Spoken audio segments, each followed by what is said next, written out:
Hey guys, we're here for episode 6 of the e-commerce opportunity. I have the fortunate opportunity of having Danny Buck on. Danny, my friend, how are you? I'm great. Thank you very much for having me for the away leg, I guess. This is our second podcast, so it's not often you get to share podcasts twice with the famous Chase. So thank you very much. Yeah, dude, of course. No, it's crazy. The seats have turned. I was in your position. I think you had me on about a year ago when you were doing yours. So it's cool to be on the other end. But how are you today? I'm great. I'm great. Yeah, still recovering a little bit from a heavy Easter. I don't know why it seems like a mini Christmas every time we do it. So the families get together and yeah, just try to build back in. No one knows what day it is at the moment. We've got lockdown and we've got like bank holidays and all sorts. But I'm there. We're back in the office today, running the show again, and yeah, it's just catching up. Try to get to grips with what's an absolute nuts marketplace at the moment for us. Dude, I'm sure. I mean, full disclosure, Danny and I do work together, so I know just how crazy and how good things are going. So very proud of you and very excited for this episode. Do you mind sharing for Thank those you that very much. don't know you, kind of what you're working on? Yes. Okay. So I run it started off kind of as a holding company called Brand Builder, and the intention of that was to build fast growth direct to consumer brands. We we kind of set out with the intention of growing relatively small brands, maybe growing up to sort of like £5 million. So I guess what's that, like $7.5 million, and then sell them on. But along this journey, we ended up creating three brands which have just absolutely skyrocketed in the last year. Obviously, a horrendous year for a lot of businesses last year, but for e-commerce, it pushed us maybe 3 years ahead. So all of a sudden, we found ourselves in a position where, I mean, I think we did something like two million in 19, and then last year we did $17 million. So like the jump just went boom. But try to actually run that and cash flow that and make sure you've got just basics going was obviously wonderful, but really tough as well. So we're still trying to work out. Like Q1's just finished, so we're working into Q2 now, and it's Q1 started exactly the same as last year. It's scaled up, we're still growing, and it sounds like a real kind of posh problem to have, but managing growth is a whole level of complexity that I just didn't expect to have at this stage. So pretty much my day to day at the moment is understanding, are we growing as quick as we could be, and should we be slowing down? Like, should we be controlling things? Is something on a break? So that's pretty much my role at the moment, just fighting fires and kind of diagnosing problems. Yeah, dude, that's fascinating. And congrats on all the success. What were you working on right before this? Like, was there anything that you were doing that set you up to do this? What were you working on? Yeah, so my background's kind of your side, really. I started off as an agency owner. So when I was 22, I did a management buyout of a smaller division that I was working at. Again, kind of going in at the deep end, but the company I was working for, they weren't interested in the web game, as it was called back then. It was just web development, and e-commerce was quite new at that point. So at 22, I'm 36 this year. So she's like 14 years ago. So what we had was, we had the small web team. I did a deal with the guys to sell just this division to us. We then moved over, started with 4 people. And then that 4 people ended up, within 8 years, we were on about 120, I think, at our biggest, 110, something like that, our biggest. And we were one of the biggest e-commerce agencies in Europe. So we specialized in Magento, which I don't think a lot of people talk about these days. It's a curse word, I think. And that's what we did. We were doing big development projects, and then we'd sell marketing solutions on the back of it. And the marketing solutions were great. We got retainers. We did like growth retainers. So it was like a mix of SEO, PPC, email, which, God, if you would have seen what we were doing on email, you'd slap my hands. But just those little growth retainers. So it was really nice. You do like a nice big web project, or e-commerce project. Like, we'd build a website, and then we'd follow on with marketing retainers. And I did that for about 8 years before this. Yeah. Wow. Sorry, that'll be longer. Sorry, 10 years it would have been. Sorry, 10 years it would have been. Yeah.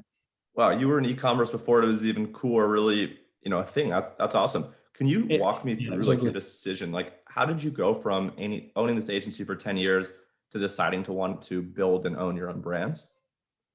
Yeah, that's an interesting question. Yeah, so what kind of spurred me along was we got to the point where we were when we started, we were like 100% web development, and then we like slowly like 10% marketing, and by the end we were pretty much 60% marketing. And my role in the company, obviously I was one of the co-founders, but one of my main role was the digital strategies for the clients. And what I found was we were doing, I think something like we had, I'd say like 110 staff, 120 staff, something like that. And we were doing around £4 million turnover. Really profitable being an agency. Like it's you don't have stock, your time is your stock sort of thing. So super profitable, and had a great lifestyle. But what I found was the digital strategies that I was putting in place for our clients, they had say 20 staff and we're doing like 25 million, 30 million. And I was thinking, fucking hell. Am I allowed to swear? Sorry. Yeah, all good. Yeah. So I was thinking, wow, like these guys, this is a marketing strategy. They've got a retail infrastructure, which, and the product and everything, which is absolutely fundamental. But this strategy, which I've written and our guys are delivering, they're doing so much more money than us. They're driving Ferraris. I think I had a Merc or something at the time. I was like, what? Like, surely I can do this. And it kind of that crept in. Like, I got the thought maybe 2 years into it, and then those 2 years passed, and it just got bigger and bigger and bigger. And I just thought, at some stage, although this has been my bread and butter, I've got to make a jump and try it myself.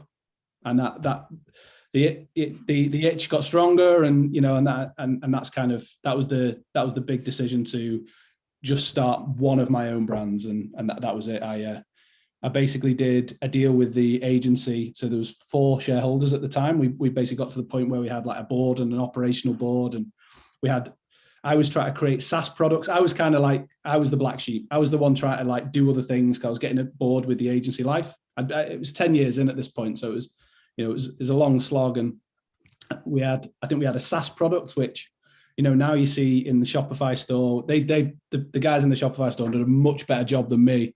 But it was like ways to track profit and ways to measure revenue, and that one of those sorts of apps.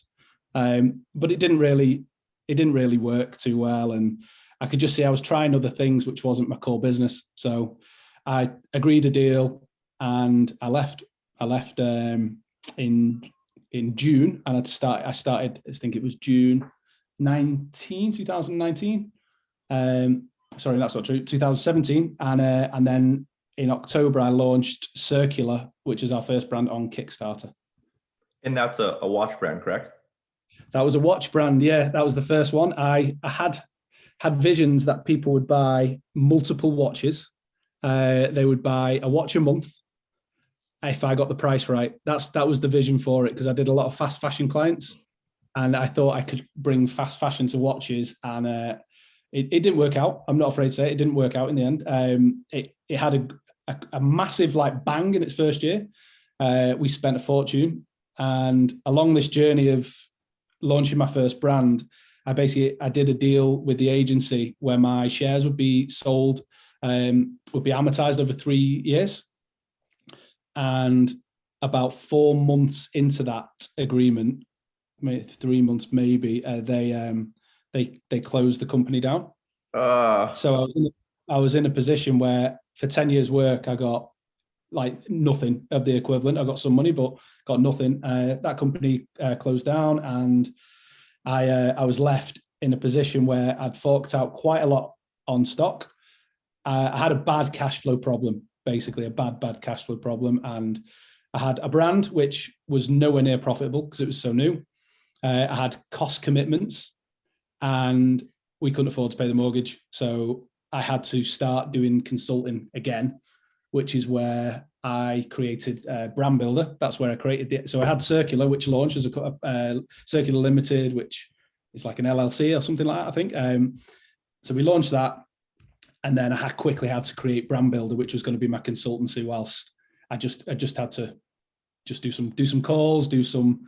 We wrote like mini business plans, they were called, like the Brand Builder plans. We used to write business plans for people that wanted to start a brand but didn't know how, so we'd create them, and I just did them because I a couple of grand to pay for the car and pay for the mortgage and stuff like that. So that was a tough moment, a tough part of the journey, which I didn't expect, basically. Man, I so appreciate you sharing that, right? Hearing you go from, 2 million to 17 million, it sounds like roses and rainbows and all these great things, but, a lot of people don't see the things that, could have stopped you, right? You could have easily thrown in the towel and we probably wouldn't be here talking about this if you had, right? So a lot of respect, a lot of kudos, loads of questions. So when you were doing the consulting, because you obviously had your back against the wall, you had to pay for these things. How long did you do consulting for? Do you still do the consulting, or now obviously the business has matured, and you kind of are not focused on anything else? So I did it for, I'm trying to think when I actually stopped it. The money was good. So basically it went from being a real struggle to get money to actually then the money started to get quite good. And then it was a point of I'm concentrating more on the consulting than I am on the brands, and the brands are getting big. So there's like that. There was a point at that. I'm just trying to work out when that crossover was. But it got to that point. It got to that point where I thought I've got to stop doing the consulting now because we need to focus on the brands, and then the money that we're getting from the consulting will then start paying ourselves out the brands. That happened. I think that was about a year in. I think it was about a year roughly. Yeah, I think it was about a year that we did it for. But along this journey, my wife also came up with an idea for a brand, which was our second brand, which was Honu, which was it's a jewelry brand which donates 10% of net profits to saving sea turtles. There's a funny story about that, but I won't go in too much into it. But basically, it was invented whilst we were on holiday. We came back. There's a picture of Amy looking into the ocean, like having a life crisis, and then that picture basically was when we were looking at that picture when we got home. That's when the idea hit. So there's like that picture's like up in our house and stuff like that. It's like a good memento. But yeah, the consulting side, I was building the personal brand to help with the consulting, to sell the consulting, all that sort of stuff, whilst getting in a cash flow position for the business to become profitable. And loads of good stuff happened about that consulting, although, at no stage did I say to myself, I'm going to have to get a job. But there was a lot of self-belief, I think, in that period. And that was vital because, I don't know if you saw in my most recent Instagram post, I talked about my rock bottom was when we had a few things going on. We were paying influencers, we were bringing in consultancy money, and then we were trying to spend it back out on the brands. And there's a few times where it didn't work. So we'd have literally our cash, our money to pay for the mortgage or to go out and actually do it. And we're trying to invest in the brands to get them off the ground. And like with influencers that don't work, we paid an A-list singer a lot of a 5-figure sum, and she brought in one sale. And I remember just like very, very close to tears. The wine and the whiskey got battered that night. It was, that one of those moments where, they make you, those moments make you, and that it got to that point. But, without that year, there would have been like, I'm really strong on cash flow. I'd never done cash flow before that year, but now, I consider myself a much better internal operator than what I was 4 years ago. I was in charge of the sales at the agency. I wasn't in charge of cash flow or finance or managing the team or anything like that. But because of those moments, that was like life telling me these are the skills you need to improve. Yeah, dude, the scars run deep, right? They force you to change. So, wow, I mean, I think we've known each other now for like a year and a half, and we've worked together for, I don't know, 12 to 14 months. And I actually didn't know a lot of this backstory. So I appreciate you sharing that. In terms of you splitting your time, right? So you've got 3 current brands. How do you split your time across the 3 brands? And what tools are you using for your businesses? Okay, so I wouldn't recommend anybody launches 3 brands at once, ever. Ever do that. That's probably been the hard, again, like talking about the luxury problems, but that has been a real struggle. So why that's been a struggle is if you get 3 brands that grow at once, especially during a pandemic where they grow times 10 or times 8, something like that, to cash flow that growth is very difficult. So, and that's it. That's if you don't want to get loans, or or you don't want to get like. There's a lot of people where you can get loans, and we did along the way. We had to get we use PayPal and Wayfly, like different people that we would use. They're not sponsored, by the way. We had to use certain people because it was for stock. Like if you can't afford stock, then your business is nothing. So it got to that point where we did actually need to go outside for a little bit of funding. But that quickly got to a point where we were running our own cash flow. But growing 3 brands at once is very, very difficult. There's a lot of time where I get imposter syndrome between those, because I feel at some one is growing really, really well. And then we go, right, that's okay now. We'll go and concentrate and do something on this one. And then this one suffers. And then the dip on the bigger one is more than what the uplift would have been on the medium one. So it's very hard to manage the time, but we do it well. And the only way that we feel we can do it is by saying no to pretty much 90% of new stuff. So we will, like TikTok ads as an example. Loads of people jumped on TikTok ads. We were like, fuck, TikTok's big. We need to get on it. Should we just do ads because that's easier than the organic side? Now we don't know enough about it. Let's just focus on Facebook ads, email, and Google, and whatever other stuff we're doing well at the moment. And we ignored it. And then since then, I've seen a lot of brand owners that I speak to have gone, it didn't really work anyway for us. So I feel that those sorts of decisions, by sticking to what we really know and doubling down on the channels that we know we can do well, and bringing in awesome consultants like yourself and to help us with that growth, that is the reason why we can scale 3 brands at once. Yep. So we put a lot of emphasis on very slick processes, which are super focused, and we say no to 90% of things. And the reason I say 90 is because we'll always look at it and assess it, and there will be certain things that we'll do. So about 10% of our ad budget goes on Snapchat because we do think that's an opportunity that we'd like to grow. And that's it. So we kind of do all the basics really, really well. And we have on a Monday, we'll have our planning meeting, and on Friday we'll have a review meeting. And then the team get to work remotely, on holiday, wherever they want to work, Tuesday, Wednesday, Thursday, to get the job done for the week. And that's kind of how it works with us. So everybody's got their own to-do list. We review the results either like the Friday later or sometimes on the Monday, depending on how it falls. So everyone's in charge of their own. Everyone's got their own autonomy, and it's focusing on the basics and just letting people do what they're good at. Awesome. I want to talk about the team a little bit. What's the size of the team, and do your team members, do they work across the portfolio of brands? So is one person working on all 3 brands, or are you having people specialize where person A is only on Crafted and person B is only on CIRCULR and person C is only on Honu? Like how do you kind of manage the team? How big is the team, and how do they work within the company? Yeah, so everybody works for Brand Builder. So Brand Builder is kind of like an agency with 3 clients, and the 3 clients are its brands. That's probably my agency background, which has pushed that operational structure. I think that's where it's come from. But there is times where we feel that we should have a dedicated team, but that's a much bigger conversation, and I think that's for the future. But we have it. So yeah, we have like a centralized team, and we do what we believe is absolutely necessary in-house. So for 2 brands, we outsource fulfillment because they have multinational warehouses. So warehouses in the UK, US, and Europe, as an example. So for us to do that operation and staff that operation would take up a lot of my time. So we outsource that.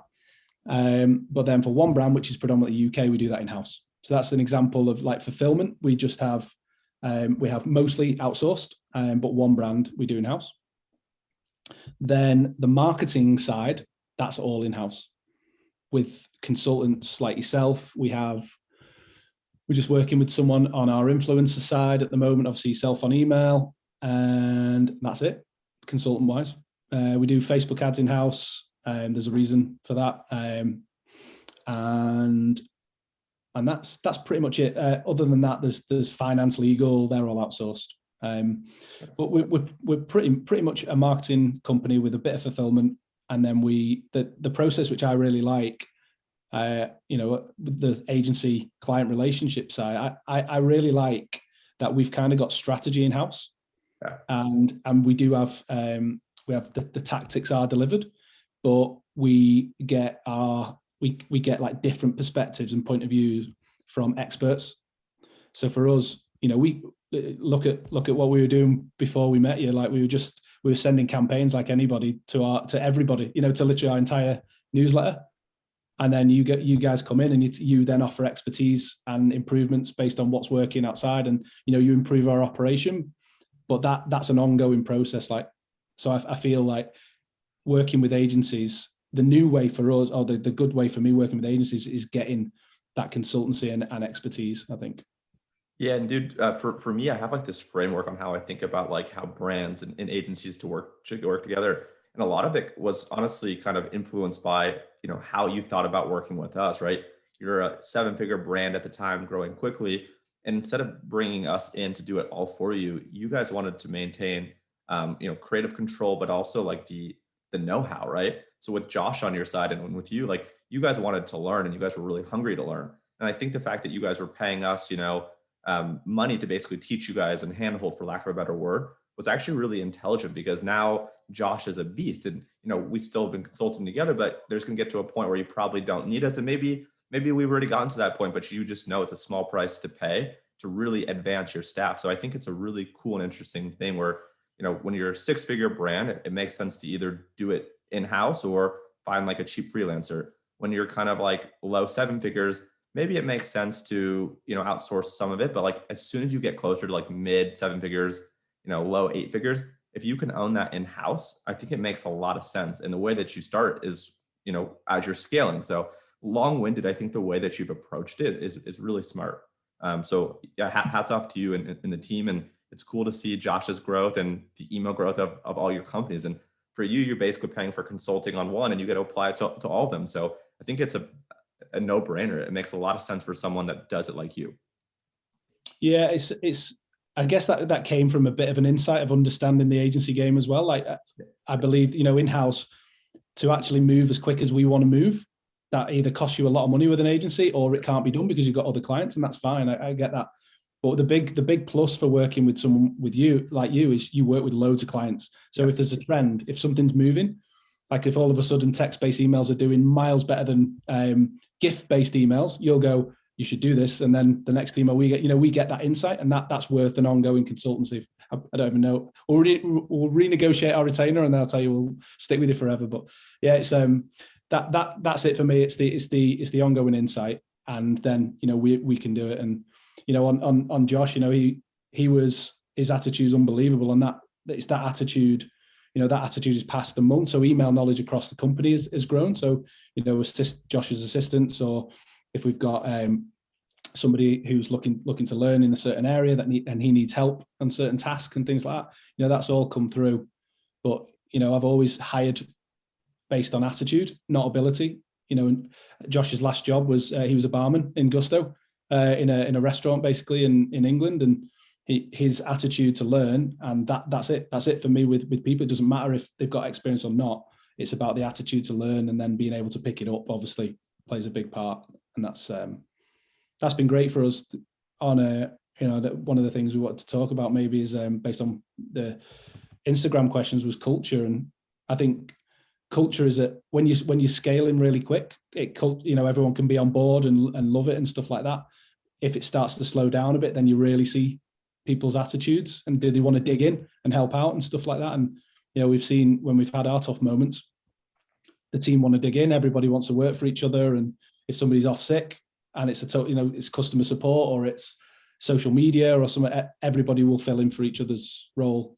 But that for me comes from attitude and not ability at all.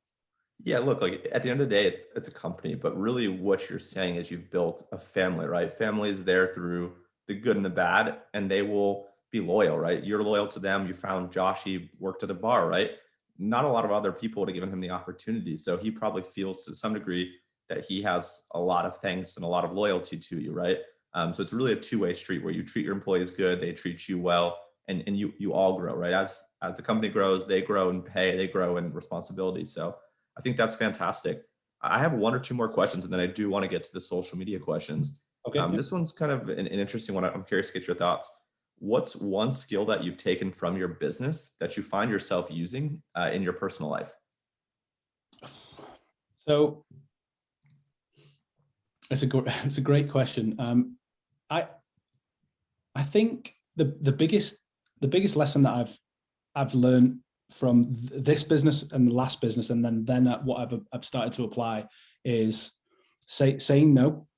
So saying no to things, because I was a magpie in the last one. I was like, let's do this, wow, that service is new, let's try and do that service. And whereas this one, I've seen a lot better growth by saying no to things. So an example of how I've applied that to my life now is I'll say no to 3 nights out a week so I can exercise a little bit more, or I'll say no to, I mean, it's a bit different now with lockdown, but like I'll say no to like an extra Zoom call to speak to my family or something like that. So I feel like I've made a list of what I feel is my priority, and then I've rewritten the rules basically. So I feel if it doesn't need to be a meeting, it could be put in an email, and that's that time that's been saved I can spend on downtime. I just feel like having a PS5 day or PS4 day or whatever, and chilling. You know, I'll do that because I feel like the downtime side of it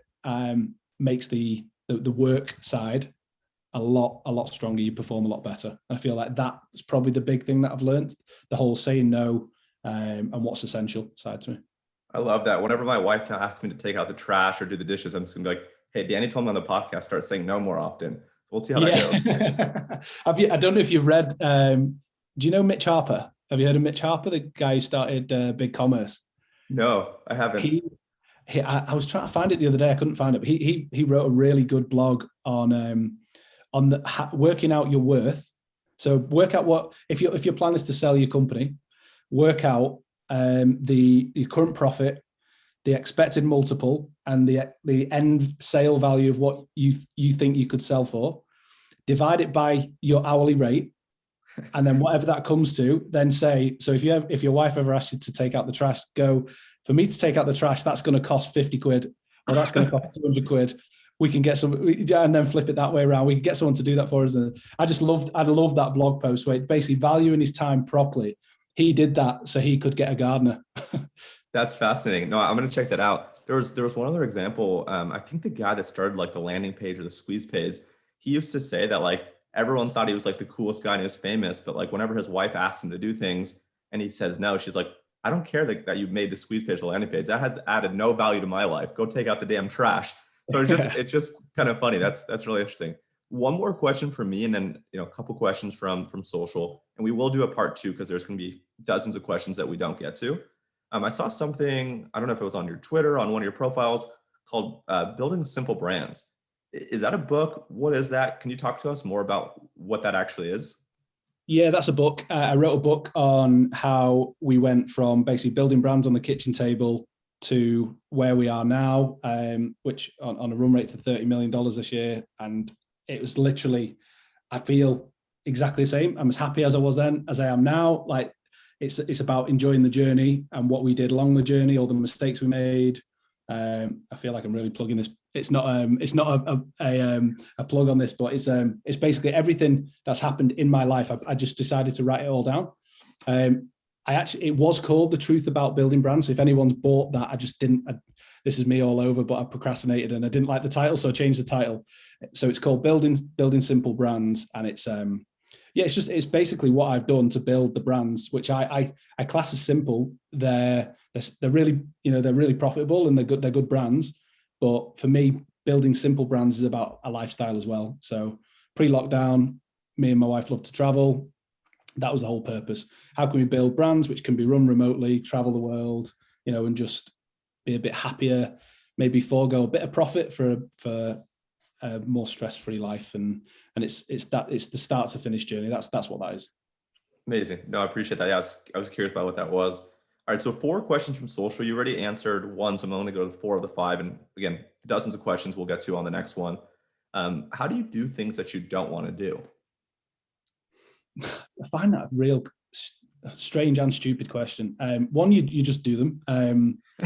So you just got to do them. If it's got to be done, then you do them. But for me, if I'm feeling a bit demotivated, I'll exercise. If I'm feeling demotivated, then there's a reason. Am I tired? Have I not had enough sleep? Do I need a drink? Is there a reason why I can't be asked doing the job?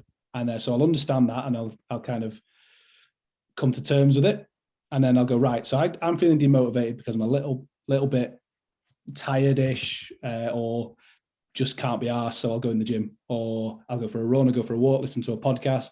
I'll discover what motivates me, and then I'll go back to the task. I think that's probably the nicer answer than just do it. But yeah. No, that's great. I appreciate that. Next question. How did you pick your brand names? So I'll always look, so coming like an agency background, look for the domain names. So I'll always come up with, I'll go through, I'll go, oh, right. So I think the first one we did was CIRCULR. So I didn't like just ping, that's a great name. It was like, I think the first name was Miss Tick. It was awful. Like I was thinking like a fast fashion brand, watch thing. It's like awful names. But basically what I would do is I'd find the domain name, and I come up with, it just came, I can't remember when it came from, but it just came, the idea of circular, like circular being time, and yep. Obviously circular.com or .co was unavailable. So I took the letter out, and I know Nathan Chan that has done that with Founder. He did that, probably got some inspiration because when I used to speak to him years and years and years ago. And then I took the letter out, and then it was all available. All the domain names were available. So circular, that's how we come up with that name. We then did the same with Crafted. We wanted something that was like crafted jewelry, but crafted.com was unavailable. So we took the E out. Honu has a bit more meaning behind it, because Honu is, we first saw sea turtles in Hawaii, and the Hawaiian meaning, the Hawaiian translation of sea turtle is Honu. So one, but we couldn't really remove a letter from that one. So we just put the word shop in front of it. So but it's always domain based. So if I come up with an idea for a name, which I think is great, I'll always try and find the domain first. If the domain doesn't exist, then I'll swerve it. Love that. Thank you. Next question. How do you find great manufacturers? So I get asked this question probably 50 times a week. There is no solution for this at all. The way that we find manufacturers is we go to Google. We will look on all different kinds of websites. So find out where you want to buy from first. Do you want to buy?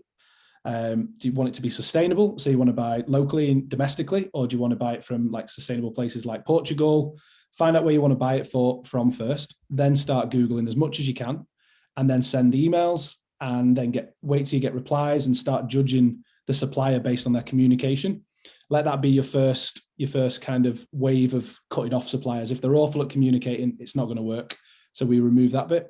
Then you kind of whittle, say 50 suppliers down to 10, and then get samples off all 10 if you can afford it.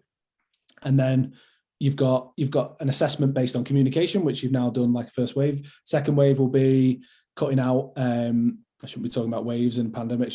The second cutoff will be whether you think the samples are good enough, and then whittle down to 3, and then start talking about pricing and supplies. And the reason why you want to have 3 is so you can start to negotiate a deal. If you go in with just 1 and they go, yeah, the terms are 100% upfront, then you kind of, that's your choice. That's all you've got. But if you can say, well, supplier number 2 said we could do 50-50, would you be open to doing 50-50? Then you've got something to negotiate back with. So it's a process along. There is no way of finding a supplier other than doing those steps. Awesome. Yeah, it's helpful. The last question for today, and I'm super appreciative of your time, practical strategies for building a community around your brand. Good product. And that's it. It's a good product. If you get a good product, it'll be shared amongst the community. If you get a bad product, they will all criticize it. And by product, I'd incorporate shipping and your whole e-commerce operation. But if you do the fundamentals right, then the community will build itself. You do it wrong, and they'll slag it off on your Instagram posts. And I think that's the big thing with CIRCULR's watches was we pay influencers to wear a watch and then they take it off. They weren't asked about the product. With Crafted, CIRCULR now as a sunglasses brand, and Honu, people wear the product. They love the product, and it took a bit more time and cost and research to create better products. But the better the product, the more it gets shared in the community, the more people tell their friends about it, the more it gets better. Obviously, you have to re-engage with those people, but without the fundamental, a good product, it wouldn't go anywhere. I think that's the silver bullet. Amazing. Dude, this was fantastic. I mean, I have loads of other questions, and there's loads of other questions on social that we didn't get to. We'll definitely do a part 2, but thank you for being here. What are the best places for someone to ask a question, to connect with you, to follow you?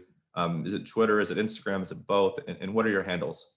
Yeah, it's the Danny Buck, BUCK, on both Twitter and Instagram. They're the two main channels that I use. Twitter, you'll get a mix of me talking about football, but also sharing some advice in between when I either do like 50 tweets in a day or none for like 2 weeks. So you get that, and then Instagram, I put everything on stories. So yeah, you get a good Sweet. insight. I'll drop those links below. Danny, thank you so much for being here, man. Lovely. Thank you very much, mate. Appreciate All it. right, cheers. Bye.